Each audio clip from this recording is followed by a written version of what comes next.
El testamento es un documento que constituye un acto jurídico por el medio del cual un individuo dispone de sus bienes, ya sea en totalidad o parte de ellos, para después de su muerte.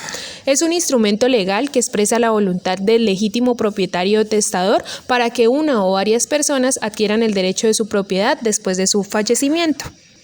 La importancia de una asesoría eficiente en este punto radica en que la legislación colombiana solo permite disponer del patrimonio cumpliendo fielmente algunas disposiciones, de tal manera que no se puede dejar todo a quien se quiere, sino que, respetando a los herederos, se puede mejorar a algunos e integrar a otros que sin la disposición testamentaria no participarían en la sucesión.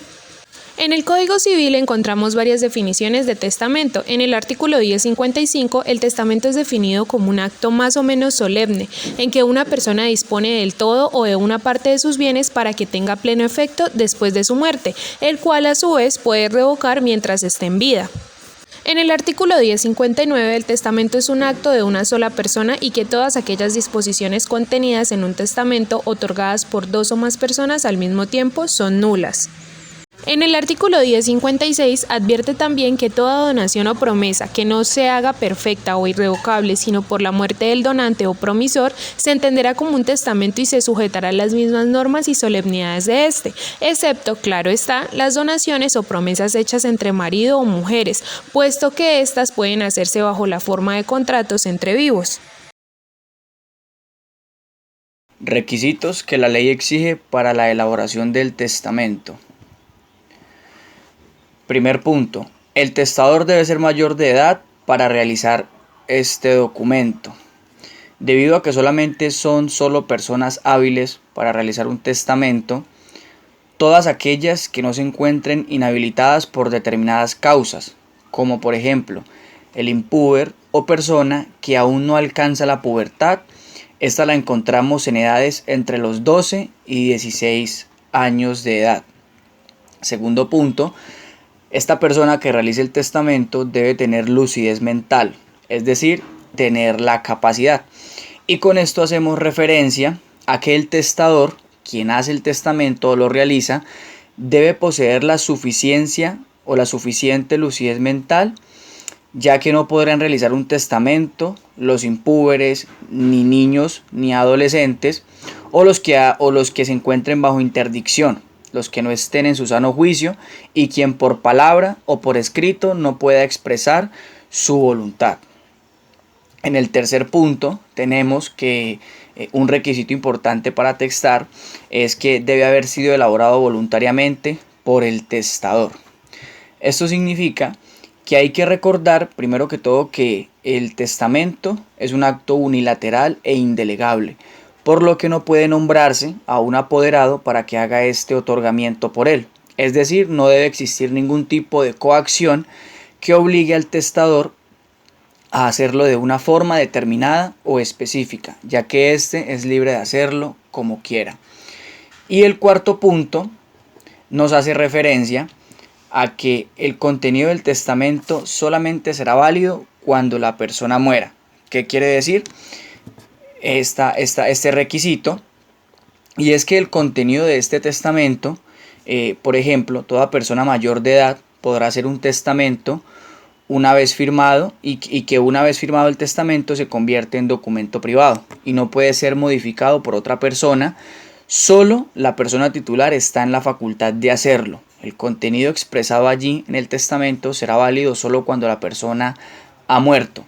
El testador podrá modificar las veces que lo desee el testamento en parte o en todo.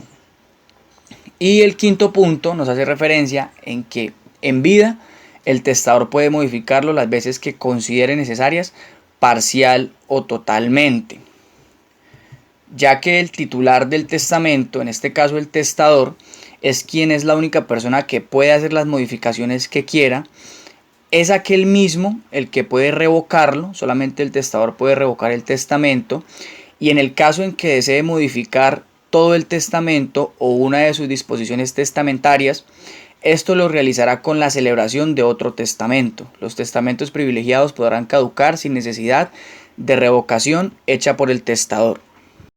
Otro de los requisitos para testar es realizarlo de manera personal. y esto lo señala el artículo 1060 del Código Civil, donde establece tácitamente que el acto de testar es algo unilateral e indelegable, donde no se requiere nombrar un apoderado para que lo haga en su nombre. Sin embargo, sí se sugiere que se realice con acompañamiento de un abogado para que se respeten unas asignaciones forzosas. Asimismo, el Código Civil respecto a estos aspectos señala que hay vicios de nulidad cuando el testamento ha sido otorgado por dos o más personas, ya que esto es un acto individual y personal. Otro de los requisitos para testar es respetar las asignaciones forzosas, y esto sí que es un tema muy importante, ya que se deben respetar estas asignaciones o hay unos límites que la ley ha establecido para disponer, es decir, que el hecho de heredar o hacer el testamento es más bien una libertad relativa que establece la ley, ya que se deben respetar estas asignaciones forzosas, así vayan en contra del testador. Por ejemplo, imaginémonos de un padre que tiene 3 hijos, 2 de ellos son de un matrimonio y uno es un hijo extramatrimonial. A este hijo extramatrimonial no le deja nada en el testamento por el simple hecho de no ser hijo de su cónyuge. Entonces, aquí no se está respetando las asignaciones forzosas. En este caso, recordamos que estas asignaciones forzosas son los alimentos para ciertas personas, el porcentaje conyugal, las legítimas y las cuartas de mejoras que se conocen anteriormente o popularmente, porque entendemos que la ley 1034 del 2018 ya dejó de llamar las cuartas de mejoras y ahora son más mitad de mejoras, donde la persona puede disponer libremente o de manera relativa de sus bienes. Asimismo, otro de los aspectos para hacer el testamento, para testar, es hacerlo mediante notaría pública, y esto lo va a realizar con un número de testigos, ya sea de 3 o de 5, dependiente de la modalidad de testamento que elija. Esto lo vamos a ver más adelante. Otro de los requisitos de forma para testar es que es primero que este testamento, este documento, al momento de presentarle ante la notaría, establezca al menos una serie de parámetros o requisitos que contenga. El primero de ellos es que contenga unos datos personales, esto como fecha de nacimiento, domicilio, número de cédula, nacionalidad y lugar de residencia. Otro aspecto es que debe mencionar si se encuentra casado o tiene una unión marital de hecho, ya que esto es algo muy importante, ya que de presentarse debe realizarse la liquidación de la sociedad conyugal o patrimonial, ya sea cuando la persona fallezca o antes, si así lo desea. Otro aspecto es mencionar si tiene hijos o padres vivos, y esto se debe mencionar, recordemos que por el orden herencial que establece el Código Civil. Otro de los aspectos que también debe contener es realizar el inventario total de los bienes. Otro aspecto es que se debe manifestar de manera libre y espontánea la voluntad de realizar este trámite, donde se deja los bienes, donde también se está respetando los herederos forzosos y las proporciones indicadas por la ley. En cuanto a las modalidades de testamento, vamos a establecer de 2 grandes o 2 principales. El primero de ellos es el testamento abierto. Cuando hablamos de testamento abierto, estamos hablando de un testamento público, es decir, que el testador da a conocer las disposiciones o el contenido del testamento ante los testigos, quienes acuden al trámite. Cuando se acude al trámite, estando allí en la notaría, el notario lee estas disposiciones a voz alta ante los 3 testigos, y al finalizar el trámite, el testamento debe ser firmado por el notario, los 3 testigos y el testador. Por el contrario, el testamento cerrado es más de carácter privado. Y para recordar más este tipo de documento o este tipo de testamento, hagamos esa ilusión esa imaginación a una caja sorpresa, una caja de regalo. Esto es cuando hablamos de testamento cerrado, ya que se conocen las disposiciones de este testamento, es cuando fallece ya el testador que ya se va a hacer esta sucesión. Entonces, para este trámite se acude a la notaría más cercana con 5 testigos. Allí se aporta el documento privado donde se expresa la voluntad en un sobre sellado. El testador debe declarar que en ese documento se encuentran sus disposiciones testamentarias, de manera que el notario y los testigos tengan conocimiento de tal circunstancia. Y el testamento solo se revela dentro del trámite de sucesión. Y el trámite termina con la firma del testador, el notario y los testigos, los 5, en el sobre que contiene el testamento. Es decir, que en el testamento abierto se conoce que existe un testamento, se conoce lo que dice el testamento y bueno, en el testamento cerrado se conoce que existe un testamento, pero no se conocen las disposiciones, solo se conoce al momento de la sucesión. Es una figura que poco se utiliza y a veces puede llegar a ser una figura muy peligrosa si no se realiza con el acompañamiento de un abogado.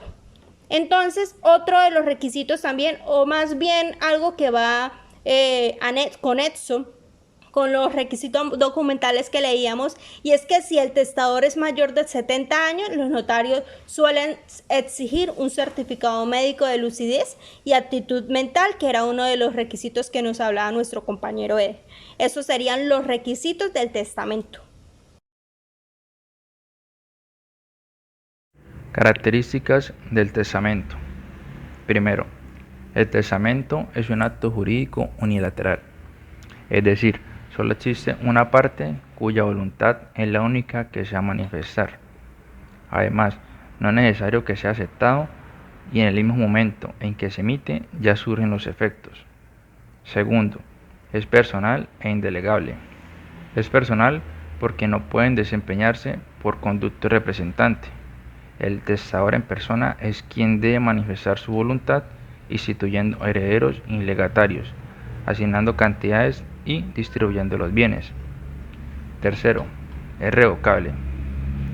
Significa que si ya se ejecutó un testamento y el testador por uno u otro motivo quiere cambiarlo, podrá hacerlo dictando otro testamento y dejando sin validez el anterior. Cuarto, es libre. Es libre porque el testador no puede obligarse por contrato o por convenio a no testar o testar bajo ciertas condiciones, o bien a transmitir por testamento solo parte para sus herederos legítimos. Quinto, es solemne. Eso quiere decir que se tienen que seguir una serie de solemnidades que vienen impuestas por la ley. En el caso de que esas solemnidades no se cumplan, el testamento se puede declarar nulo. De esto se deduce que el testamento debe tener cierto carácter formal. Sexto, debe ser ejecutado por persona capaz. Cuando hablamos de capaz, nos referimos a la capacidad que tiene cada persona para accionar, adquirir derechos y contraer obligaciones por sí mismo. Eso quiere decir que pueden testar todos aquellos a quien la ley no prohíbe expresamente el ejercicio de este derecho. Y para concluir, el testamento tiene que ser realizado de manera libre. ¿A qué me refiero? A que no va a existir un chantaje, amenaza, error, dolo o mala fe a la hora de otorgarlo, porque eso haría que fuera invalidado. Es un hecho de manera personal, porque como ya lo mencioné anteriormente, nadie más debe influenciar la decisión del testador. Si al momento de realizar su testamento el testador se arrepiente o cambia de opinión respecto a quienes nombró de herederos, tendrá la libertad de cambiarlo, porque es una de sus características, que es revocable, porque se trata de un acto libre que le garantiza el poder a elegir a quien debe heredar. Debe ser realizado por una persona capaz de testar, que no esté impedida por la ley, ya sea por enfermedad o retraso mental, y su realización debe hacerse con las solemnidades necesarias que la ley lo estipula.